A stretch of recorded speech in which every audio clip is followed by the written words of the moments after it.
Hello everyone, good evening সবাইকে। আজকে তোমাদের কাছে যে পিরামিডটা তোমরা স্ক্রিনের উপরে দেখতে পাচ্ছ, এটা হচ্ছে একটা বাস্তু এবং মানি অ্যাট্রাক্ট পিরামিড।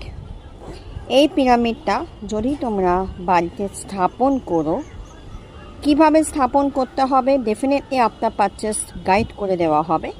যদি তোমরা করো তাহলে খুব ভালো রেজাল্ট তোমরা নিজেদের বাড়িতে দেখতে পাবে। বেসিক্যালি যাদের মানিটারি প্রবলেম চলছে, যাদের টাকা একদমই থাকছে না বা আসছে না, বা টাকা কোথাও স্টাক হয়ে আছে, তাদের জন্য এই পিরামিডটা ভীষণ উপকারী। এই পিরামিডটা তোমরা বাড়িতে স্থাপন করবে, কোথায় করতে হবে, কিভাবে করতে হবে ডেফিনেটলি গাইড করে দেওয়া হবে। স্ক্রিনের উপরে আসছে নাম্বার, যদি ভালো লাগে অবশ্যই হোয়াটসঅ্যাপ করুন।